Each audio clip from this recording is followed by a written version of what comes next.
சுவாமிநாதன் 4 பேசியதும் கேட்டிருப்பீங்க. பொறுமை காத்ததுக்கு மிகப்பெரிய நன்றி. கேள்வி ஸ்ட்ரைட்டா வைக்கணும் அப்படின்னா இந்த இடத்துல நம்ம இதை எப்படி புரிஞ்சுக்கணும்? இந்த மாதிரியான அறிவிப்புகளுக்கு தான் வாக்கு தேர்தலை ஒட்டி நம்ம புரிஞ்சுக்கணுமா, கொள்கை கூட்டணி சார்ந்த வாக்குன்னு புரிஞ்சுக்கணுமா? ரெண்டு பக்கமுமே கூட்டணியை பலப்படுத்துவது, பலமா தேர்தலை சந்திப்பது, ஆக விஷன் 2030 அதை நம்ம பார்க்கிறோமா? இல்ல எடப்பாடியார் அவர்கள் கம்பார்ட்மெண்டலைஸா இன்னும் மேனிஃபெஸ்டோ வருவதற்கு முன்பாகவே 3 கட்டமாக சில அறிவிப்புகள், குறிப்பா 10,000 வந்தவுடன் இப்படி இருக்கிறத நம்ம பார்க்கணுமா?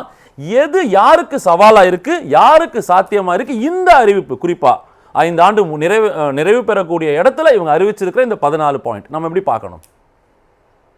திராவிட முன்னேற்ற கழகத்தை பொறுத்தவரை ஏற்கனவே பல்வேறு மக்கள் நல திட்டங்களை செயல்படுத்திட்டு வர்றாங்க. இப்ப எடப்பாடி பழனிசாமி அவர்கள் காலத்திலையும் பல திட்டங்கள் நடந்திருந்தாலும் கூட திமுக இப்ப சமீபமா இந்த 4.5 ஆண்டுகள்ல கொஞ்சம் தாமதமாக இருந்தாலும் மகளிர் உரிமை தொகை ஒரு 1,41,00,000 பெண்களுக்கு வருது. பள்ளி மாணவர்களுக்கு படித்து கல்லூரிக்கு செல்பவர்களுக்கு 1000 ரூபாய் கொடுக்கக்கூடிய புதுமை பெண் திட்டமா இருக்கலாம், தமிழ் புதல்வன் திட்டமா இருக்கலாம், இது போன்ற திட்டங்கள்ல மக்கள் நேரடி பயன் பெற்றிருக்காங்க. சோ அந்த அடிப்படையில அவங்க நாங்க மீண்டும் இன்னும் செய்வோம், இதை விட அடுத்த கட்டத்துக்கு போறோம் அப்படின்னு சொல்லிதான் இன்னைக்கு அந்த 2030 அப்படிங்கக்கூடிய ஒரு இலக்கு நிர்ணயிக்கிறாங்க. இன்னொரு பக்கம் எடப்பாடி பழனிசாமி அவர்கள் தொடர்ச்சியா நீங்க கேட்டதை போல குலவிளக்கு திட்டம்ங்கிறாரு, மகளிர் உரிமை தொகையை 2000 உயர்த்தோம்னாரு. அப்பவே மு.க. ஸ்டாலின் அவர்களும் நாங்கள் உயர்த்த போறோம்னாரு. அது மட்டும் இல்லாம 5000 ரூபாய் வங்கி கணக்குல அப்பா சார் குறிப்பிட்டதை போல நேரடியாக செலுத்தி விட்டுதான் அவரே அது குறித்து விளக்குகிறார். சோ அப்ப திமுக அதிமுக இடையிலான வரக்கூடிய சட்டமன்ற தேர்தலில் அதிமுக ஒன்றை சொன்னா திமுக முந்திட்டு சொல்றாங்களா, அதை விட அட்வான்ஸா சொல்றாங்கன்னா இதுல ஒரு நுட்பமான வேறுபாடு இருக்கு. திமுக இன்னொரு பக்கம் கூட்டணியும் வலுப்படுத்திக்கிட்டே இருக்காங்க, அதிமுக அந்த இடத்துல கொஞ்சம் பின்தங்கி இருக்கு. சோ அப்ப அதிமுகவுக்கு அச்சப்பட்டு சொல்றாங்களா அப்படிங்கிற இடத்தை விட திமுக ஏற்கனவே செய்திருக்கிற ஓட்டுகளை முழுதாக அறுவடை செய்து விட வேண்டும்ங்கிற ஒரு பதட்டம் இருக்கு. அந்த பதட்டம் திமுகவுக்கு இருக்கு. ஏன்னா விஜய் போன்ற ஒரு புதிய சக்தியை வந்திருக்காங்க, அவர் யார் ஓட்டை எடுப்பாருன்னு தெரியாது, அது திமுகவை சிதைக்குமா அதிமுகவை சிதைக்குமா என்பது தெரியவில்லை. சோ அப்படி இருக்கக்கூடிய காலகட்டத்துல நம்முடைய பயனாளிகளை நம்ம மிஸ் செஞ்சிடக்கூடாது. அப்ப என்ன செய்யணும், மீண்டும் மீண்டும் அவர்கிட்ட நாங்க இதை செஞ்சிருக்கோம், இன்னும் செய்வோம் அப்படிங்கிற இடம் நோக்கி திராவிட முன்னேற்ற கழகம் நகர்த்துது. இன்னொன்னு சூர்யா சார் பேசுகிற பொழுது ஒரு விஷயம் குறிப்பிட்டாங்க, நான் எல்லாரும் பேசுறதையும் கொஞ்சம் ரொம்ப நேரமா கேட்டுட்டு இருந்ததுனால குறிப்பிடுறேன். 65 சட்டமன்ற உறுப்பினர்களும் சம்பளத்தை திருப்பி தருவாங்களான்னு கேட்டாரு. அதுல சம்பளத்தை திருப்பி தரணும்னா ஓபிஎஸ் இப்ப திமுக தான் இருக்காரு, மனோஜ் பாண்டியன் திமுக தான் இருக்காரு, உசிலம்பட்டி ஐயப்பன் திமுக தான் இருக்காரு. இவ்வளவு பேருமே நேற்று வர அதிமுகவில் இருந்தவங்க தான். இன்னொன்று இந்த பாஜகவில் இருந்து பேசிய சகோதரர் பேசுகிற போது சொன்னார், தமிழ்நாடு இன்னைக்கு வளர்ச்சி அடைஞ்சிருக்குன்னா காமராஜர் அவர்களுடைய காலத்துல போட்ட அடித்தளம் அப்படின்னாரு. மத்தியில மட்டும் வளராம இருந்துச்சுன்னா அதுக்கு 3 பேர் எம்எல்ஏ வாங்கி கொடுத்துறேன்னு சொல்லுங்க. இல்ல மத்தியில அந்த 3 எம்எல்ஏ வாங்கி கொடுத்துறேன். ரைட். இல்ல சார், நான் இல்ல, நான் நாளைக்கே பேசி வாங்கி கொடுத்துறேன். சொன்னதால குறிப்பிட்டேன். இன்னொன்னு அவங்களே ஏன் பாவம், அவங்களே நீங்க படுத்துறீங்க. பாஜக நண்பர் பேசுகிற பொழுது குறிப்பிட்டாரு, தமிழ்நாடு இன்னைக்கு வளர்ச்சி அடைஞ்சிருக்குன்னா திராவிட கட்சிகளை விடையும் கிட்டத்தட்ட திமுகவோட அவர் குறிப்பிட்டாரு. காமராஜர் அவர்களுக்கு முந்தைய ராஜாஜி அவர்கள் இருந்தே வர்றாரு, அப்ப இருந்தே போட்ட அடித்தளம் அப்படின்னாரு.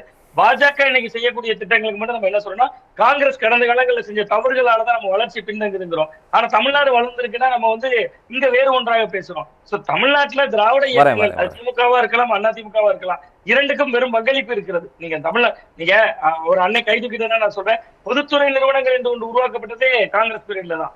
பட் இப்ப நீங்க பாஜகவும் நிறைய செய்திருக்காங்க, நான் செய்யலன்னு சொல்றேன். இப்படி சொல்றதுனால அவரு நிறைய பாஜக எதிர்ப்பாளர் கையெழுத்துறாரு, அதுக்காக சொல்றேன். பாஜகவும் நிறைய செஞ்சிருக்கா, நீங்க வேறு வடிவங்கள்ல செய்திருக்கலாம். பட் அது கிட்டத்தட்ட நான் என்ன சொல்றேன்னா இன்னைக்கு பெரிய அச்சுறுத்தல் அப்படிங்கிறது விஜய்க்கு தான். நீங்க ஏன்னா அவரால் ஒரு அணி அமைக்க முடியல, திமுக இரண்டும் மாறி மாறி அறிவிப்புகளை வெளியிட்டுக்கிட்டே இருக்காங்க.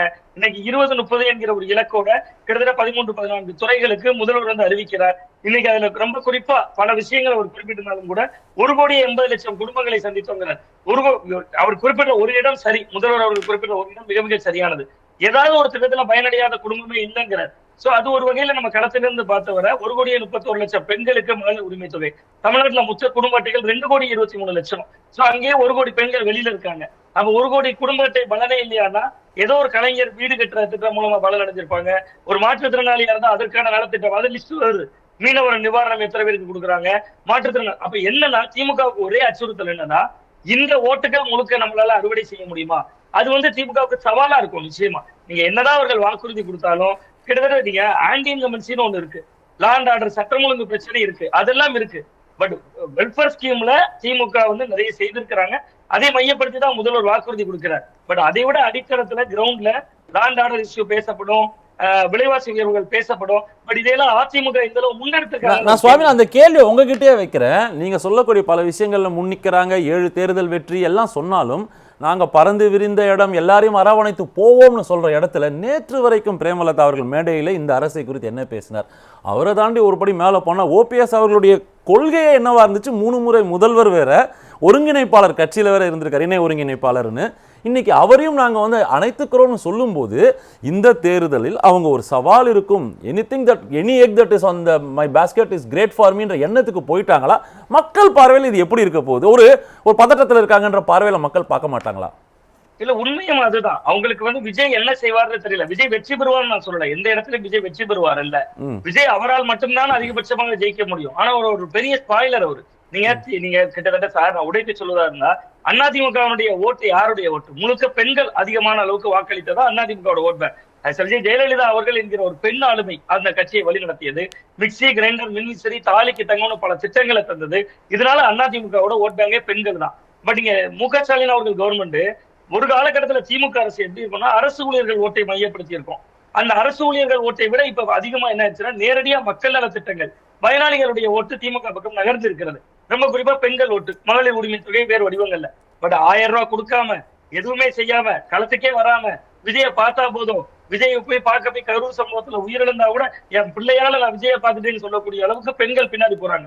அது ஓட்டா மாறுமா மாறாதா என்பது 2வது நிலை. சோ திமுகவுக்கு இந்த இடம் விஜய் ஒரு ஸ்பாயிலர். அவர் ஒருவேளை டிஎம்கே ஓட்டையோ ஏடிஎம்கே ஓட்டையோ யாரை உடைப்பாருன்னு இல்ல. அதிமுக ஏற்கனவே இழந்து போன ஓட்டுகள் இது. அதிமுக ஜெனரல் சிஸ்டர் மறுக்கலாம், பட் அது இளைஞர்கள் ஓட்டு சார். ஒரு சின்ன உதாரணம் சொன்னேன். விஜய் பின்னாடி இளைஞர்கள் திரண்டு இருக்காங்க. ஒரு நிமிடத்துல முடிச்சேன். விஜய் பின்னாடி இளைஞர்கள் திரண்டு இருக்காங்க.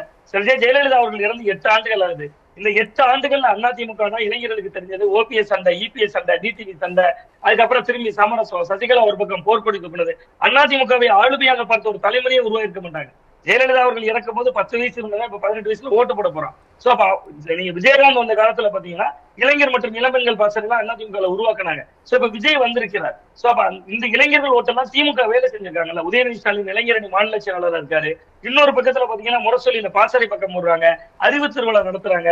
சோ அப்ப இளைஞர்களுடைய ஓட்டுல புதுமை பெண் திட்டம், தமிழ் புதல்வன் திட்டம், அந்த திட்டங்களின் வழியா கல்லூரி மாணவர்கள் கொடுக்குறாங்க. சோ அப்ப அந்த இளைஞர்கள் ஓட்டு விஜய் பின்ன. அதனால திமுக என்னன்னா கிடைக்கிறவர்களை எல்லாம் அணைத்துக் கொள்ளணும். இன்னும் ஒண்ணு என்னன்னா, தேமுதிக ஓபிஎஸ் எல்லாம் உள்ள வந்ததற்கு பின்னால் காங்கிரஸ் வெளியில் போனால் ஒரு சேஃபுக்கு இருக்கட்டும்னு நினைச்சாங்க. சேஃபா இருக்கணும், பாதுகாப்பா இருக்கணும்னு அவர்கள் இணைத்துக் கொண்டது இப்ப அவர்களுக்கு ஒரு நெருக்கடியாகவும் இருக்கு.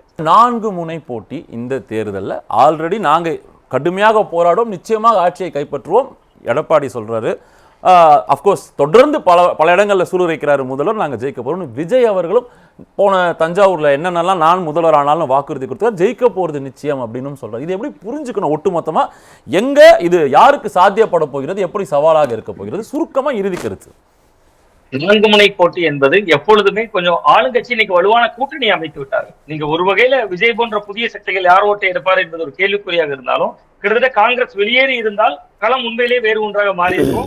சாமர்த்திய சாதுரியமாக காங்கிரஸ் 25 இடங்கள் போன முறை வழங்கப்பட்டது. இந்த முறை 3 இடங்கள் தான் கூடுதலா ஒதுக்கீடு செய்து ஒரு 28 தொகுதிகள் என்கிற அளவுக்குள் அடக்கியிருக்காங்க. மற்ற கூட்டணி கட்சிகளுக்கு கூடுதல் தொகுதிகள் ஒதுக்கப்பட்டால் மட்டும்தான் திமுகவுக்கு சிக்கலாக மாறும். ஒருவேளை அவர்களையும் இதே போன்ற தொகுதிகளை குறைக்க வைத்து விட்டால், முதல் நாளே மனிதநேய மக்கள் கட்சியெல்லாம் இந்திய யூனியன் முஸ்லிம் லீக்லாம் போகிற பொழுது IUML ஒரு தொகுதியை குறைத்துதான் வாங்கிக்கிட்டாங்க. அதே போன்று மற்ற கட்சிகளையும் அடக்க முடியும்னு சொன்னா களம் திமுக கொஞ்சம் முந்தி செல்வதற்கு வாய்ப்பு இருக்கும். கூட்டணி கட்சிகளுக்கு அதிகமான தொகுதிகளை கொடுத்தா அது திமுகவுக்கு சிக்கலாகும். அதிமுக இன்னும் கொஞ்சம் வலுப்பெற வேண்டும். இங்க ராமதாஸ் அவர்கள் வெளியில இன்னும் இருக்கிறார், சசிகலா போன்றவர்கள் இன்னும் வெளியில இருந்து களமாடிட்டு இருக்காங்க. விஜய் அவர்களை பொறுத்தவரை அவர் ஆட்டத்தில் ஒரு ஆட்டக்குலைப்பராக மட்டும்தான் இருப்பார். நாம் தமிழர் கட்சி தன்னுடைய ஓட்டு வங்கியை தக்க வைப்பதற்கான தேர்தலாகத்தான் இதை பார்க்கும் பார்க்கிறேன். திமுக இடையில சமபலமாக மோத வேண்டும்னா அதிமுக முதல்ல இன்னும் வெளியில் இருப்பவர்களையாவது அடைத்துக் கொள்ள வேண்டும். ஒரு ஆன்டி இன்கம்பன்சி இருக்கா? அது எந்த factor, how it's going to play? நீங்க கூட்டணிகளை தாண்டி மக்கள் இறுதியா வாக்களிக்க போகும் எஜமானர்கள் நீங்க சொல்லக்கூடிய பலனை மட்டுமே அனுபவிக்கிறார்களா? ஒரு ஆன்டி இன்கம்பன்சி களத்தில் இருக்கு. ஏன்னா 5 ஆண்டு ஆட்சி முடியுது. இல்ல, ஆன்டி இன்கம்பன்சி பயங்கரமாக இருக்கதான் செய்கிறது. நீங்க மக்களால் பலம் பெற்றவர்கள் பெருமளவு இருந்தாலும் கூட நாங்குநேரி சம்பவம் நடக்குது, கள்ளக்குறிச்சி மரணம் நடக்குது, பெண்கள் பாதுகாப்பு துறை சார்ந்த விஷயங்கள் இருக்கு, சட்டம் ஒழுங்கு சார்ந்த அந்த எதிர் மனநிலை தான் பெரும்பாலும் இருக்கிறது. சோ அதை ஒரே இடத்துல அறுவடை செய்யறதுக்கு கட்சிகள் தனித்தனியாக நிற்கிறாங்க. நீங்க பலமுனை போட்டியால இருக்கு. அதிமுக ஒரு அணி, நாம் தமிழர் கட்சி ஒரு அணி, விஜய் ஒரு அணி, இதுல நீங்க திமுக versus அதிமுகன்னா களம் வந்து அதிமுகவுக்கு சாதகமா கூட திரும்பி இருக்கலாம். மக்கள் நல திட்டங்கள் ரெண்டு கட்சிகளுமே பண்ணியிருக்காங்க. பட் இங்க ஆளுங்கட்சிக்கு எதிரான ஓட்டுகள் சிதறடிக்கப்படுவதற்கான வாய்ப்பு வெளியில் இருக்கக்கூடிய ஸ்பாயிலர்ஸால நிறைய இருக்கு. சோ அதிமுக அதை ஒருங்கிணைக்கக்கூடிய இடத்தில் இல்லை என்பதாக இன்றைய சூழல் பாக்குறேன். பட் இன்னும் நாட்கள் இருக்கிறது. அதிமுக களத்தை தீவிரப்படுத்தினால் கடும் போட்டியை. ஆனா முதல்வர் தொடர்ந்து சொல்லக்கூடிய ஒரு விஷயம் என்னன்னா, தமிழ்நாடு எப்பவுமே பைபோலார் பாலிடிக்ஸ், இங்கு திமுக வர்சஸ் அதிமுக தான் அப்படின்னு சொல்வதனுடைய அந்த அரசியல் செய்தி என்னவா இருக்கும்? இல்ல அது வந்து விஜயை அங்கீகரிக்க கூடாது என்பதுதான். நீங்க விஜய் பக்கம் எந்த கட்சியும் சென்று விடக் கூடாது என்பதுல திமுக ரொம்ப தெளிவாக இருந்தது. அந்த தெளிவு அண்ணா திராவிட முன்னேற்ற கழகமும் இருந்தது. அதிமுக ஒரு காலகட்டம் வரை விஜய் வருகைக்காக காத்திருந்தாங்க. அந்த பாருங்க கொடி பறக்குது, பிள்ளையார் சொல்லி போட்டாச்சு எல்லாம் பேசிட்டு வந்தாங்க. விஜய் வரமாட்டார்னு தெரிந்த உடனே அவரை முதல்ல ஐடி அண்ணா திராவிட முன்னேற்ற கழகத்தோட ஐடி அடிக்க ஆரம்பிச்சாங்க. படையூர் பண்ணையாரே வெளியே வந்தாங்க. அந்த அளவிற்கு கூட திமுக கடுமையான விமர்சனங்களை முன்வைக்கல. திமுக ஒரு பொருட்சாக மதிப்பீடு செய்யாம களத்தை திமுக அதிமுக வைத்திருப்பதுதான். இன்னும் சொல்ல போனா அதிமுகவுக்குள் பாஜக டாமினேஷன் பண்ணுதுங்கிறத முன்னிலைப்படுத்தும் போது திமுகவுக்கு தொடர் வெற்றியா வருது. நீங்க 19 வெற்றி, 21 வெற்றி, 24 வெற்றி, 3 வெற்றிகளுக்குமே காரணம் பாஜக வந்துரும். பாசிச பாஜக எதிர்ப்புல நாங்க தான் இருக்கோம். தமிழ்நாடு விசஸ் டெல்லின்னு பேசக்கூடிய யுத்தி தான். சோ அதை ஏன் மாற்றணும்னு நினைச்சிருக்கலாம். அந்த இருதுருவ அரசியல் தான் கூர்மை. ஒரு பக்கம் மக்கள் நல திட்டங்கள், இன்னொரு பக்கம் பாஜக எதிர்ப்பு என்பதை களத்துல காட்டுறது. சோ இந்த ரெண்டு தான் திமுகவுடைய வெற்றி சூத்திரமா இருக்கு. பாஜக தன்னை முன்னிலைப்படுத்தாமல் அதிமுகவை முன்னிலைப்படுத்தினால் மட்டும்தான் ஒரு கடும். இந்த பக்கம் அதிமுக தினகரனுடைய வருகை நம்ம எப்படி புரிஞ்சுக்கணும்? ஏன்னா போன 2021 நீங்க சொல்லக்கூடிய இந்த ஸ்பாயில் ஸ்போர்ட், இன்னைக்கு விஜய் நீங்க என்ன வார்த்தையா சொல்றீங்களோ அதுவாக அதிமுக இருந்தா தினகரன் இங்க இருக்காரு இப்போ. ஆமா, தினகரன் அவர்கள் இருக்கிறார். 21 தொகுதிகள்ல கடந்த தேர்தலில் பாதிப்பை ஏற்படுத்தினாரு. அண்ணா திராவிட முன்னேற்ற கழகத்துக்கு தென் மண்டலத்துல மொத்தம் இருக்கக்கூடிய 58 சட்டமன்ற தொகுதிகள்ல வெறும் 18 தொகுதிகள்ல தான் ஜெயிச்சாங்க. 40 தொகுதி வந்து அந்த அலையன்ஸ் மொத்தமா தோல்வி அடைஞ்சாங்க. அதுக்கு காரணம் டிடிவி தினகரன். அன்னைக்கு டிடிவி தினகரன் மட்டும் தான் ஸ்பாயிலர் தான் இருந்தாரு. இன்னைக்கு பாமக ஒரு குறைவா இருக்கக்கூடிய ராமதாஸ் நிலை என்ன? இன்னைக்கு சசிகலா அவர்கள் தனியாக ஒரு 30 தொகுதிகளை மட்டும் தேர்ந்தெடுக்கிறேன், அந்த தொகுதிகளில் மட்டும் வேலை செய்யறேன் அப்படிங்கிறாங்க. அதே அதிமுக எப்படி எதிர்கொள்ள போகுது? அவர் ஸ்பாயிலர்ஸ் பெருகி இருக்காங்கல்ல. நீங்க அதிமுகக்குள்ளேயே ஸ்பாயிலர்ஸ் பெருகி இருக்காங்க. அதிமுக வெளியில விஜய் ஒரு ஸ்பாயிலர் தானே உங்களுக்கு. ஆளுங்கட்சி எதிரான ஓட்டுகளை தானே அவரும் எடுக்க இருக்கிறார். சோ அப்ப இதெல்லாம் வந்து ஒரு சிக்கலை ஏற்படுத்தும். திமுக இந்த சூழல்ல கூட ஒவ்வொரு தொகுதியும் முக்கியம்னு பாக்குறாங்க. நீங்க தேனி மாவட்டம் சார் 4 சட்டமன்ற தொகுதிகள் ஏற்கனவே இங்க 3 திமுக தான் ஜெயிச்சிருக்கு. போடிநாயக்கனூர்ல மட்டும் தான் ஓபிஎஸ் ஜெயிச்சிருக்காரு. அவர் வந்தாலும் வாங்கங்கிறாங்கல்ல. நம்ம சொல்லலாம் அவருக்கு கொள்கை, அவர் பாஜக எதிர்ப்பு. நாளைக்கே நீங்க தேனி மாவட்ட போஸ்ட் ஆபீஸ் ஃப்ரண்ட்ல மத்திய அரசை கண்டிச்சு ஒரு ஆர்ப்பாட்டம் தான், ஓபிஎஸ் நிச்சயமா மோடியை விமர்சிக்க மாட்டார். ஆன பிறகு அவருக்கு கூட கரவேட்டி கொடுத்து வரவேற்றுக்கிறாங்கல்ல. அப்ப ஒவ்வொரு தொகுதியும் முக்கியம்னு பாக்குறாங்க திமுக. அந்த இடம் தான் அவங்களுக்கான முக்கியத்துவமா மாறுது.